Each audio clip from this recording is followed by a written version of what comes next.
बिस्मिल्लाहिर्रहमानिर्रहीम असां पढ़ंदासीं न्यूक्लियस सेल जो जेको आहे सो चाहे इहो ऑर्गेनेल आहे। न्यूक्लियस जेको आहे छा कंदो आहे ऑल दी एक्शन ते कंट्रोल कंदो आहे। असां न्यूक्लियस खे पढ़ण जी ऐं सम्झण जी कोशिशि था कयूं। न्यूक्लियस हिकिड़ो हिन में उज़बो आहे, नंढड़ो नंढड़ो उज़बो आहे, हुनजो बि जेको आहे सो पंहिंजो छा आहे कमु आहे। The nucleus is the largest organelle in the cell and they contain the entire cell's genetic information. Nucleus जेको आहे सो छा आहे largest organelle in the cell.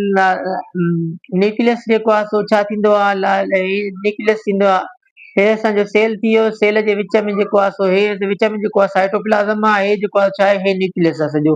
हे छा कंदो आहे ऑल रिएक्शन ते जेको आहे सो कंट्रोल कंदो आहे। सभिनी रिएक्शन ते जेको हूंदो आहे सभिनीनि ते इहो कंट्रोल कंदो आहे, पंहिंजो ज़ाब्तो रखंदो आहे। Largest organelle cell contains entire genetic information. अच्छा, जेनेटिक इंफॉर्मेशन न्यूक्लियस में हूंदी आहे। जेका बि जेनेटिक इंफॉर्मेशन हूंदी आहे in the form of DNA form of genetic information हूंदी आहे। यानी माना जेके वालदेन मां शयूं मुंतकिल थींदियूं आहिनि उहे सभु बि जेको आहे शयूं छा में हूंदियूं आहिनि न्यूक्लियस में हूंदियूं आहिनि। The presence of nucleus is the primary factor as a distinguish eukaryotic from and prokaryotic। अच्छा, यूकेरियोटिक सेल उहो थींदो आहे जंहिंमें न्यूक्लियस प्रॉपर हुजे ऐं प्रोक्रिएटिव उहो आहे जंहिंमें प्रॉपर न्यूक्लियस न हूंदो आहे।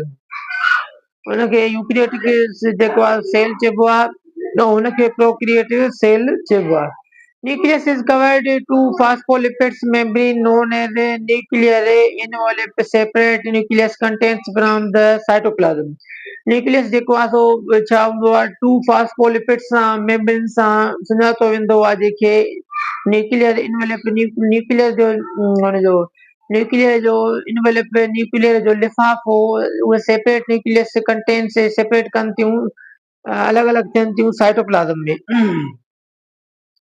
Nuclear spores are found in the nuclear envelope, help to regulate exchange materials, RNA, a protein between nucleus and cytoplasm।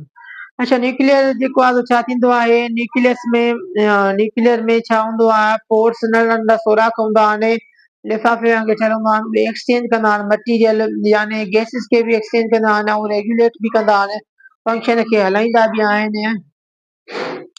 Nucleus जेके inside the nuclear envelope a general fluid in present is called nucleoplasm। inside अंदर जेको आहे सो nuclear में हिकिड़ो लिफ़ाफ़े वांगुरु हूंदो आहे, general fluid हूंदो आहे प्रेजेंट, हुनखे सॼो वेंदो आहे न्यूक्लियोप्लाज़म। हुनखे सॼो छा थो वञे न्यूक्लियोप्लाज़म सॼो थो वञे।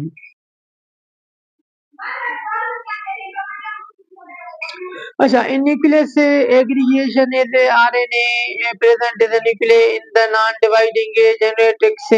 अच्छा, न्यूक्लियस में जेको आहे सो कुझु हो बि थींदा आहिनि नॉन डिवाइडिंग सेल, कुझु नॉन डिवाइडिंग सेल बि हूंदा आहिनि। कुझु मां जेको आहे सो सेल मां डाटर सेल ठहंदा आहिनि, कुझु मां डाटर सेल न ठहंदा आहिनि। Genetic material is found in the form of network in the nucleus called chromatin network। उनखे chromatin network सॾियो वेंदो आहे। अच्छा, जेको आहे सो जेनेटिक इंफॉर्मेशन में हीअं जेको आहे सो चवंदा आहिनि क्रोमोसोम हूंदा आहिनि।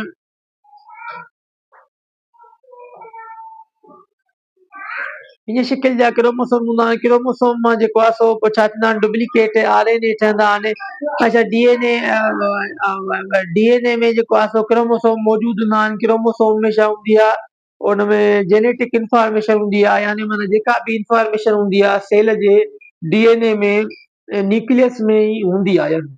उते ई जेको आहे सो मालूमात हूंदी आहे, उतां ई इंफॉर्मेशन वेंदी आहे क्रोमोसोम में थी करे वरी पोइ वेंदा आहिनि, वरी पोइ आहिस्ते आहिस्ते कमु ठहंदो वेंदो आहे।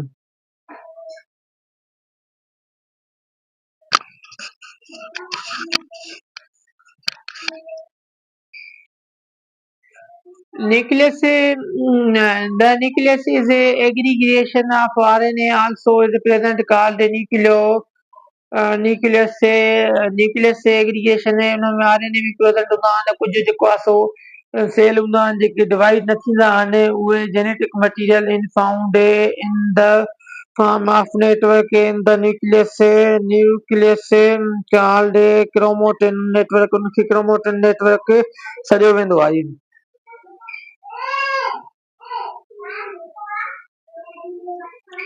अॼु जो लेक्चर हिते कंप्लीट थियो। महिरबानी करे हिन चैनल खे सब्सक्राइब कंदा तव्हांजी वॾी महिरबानी।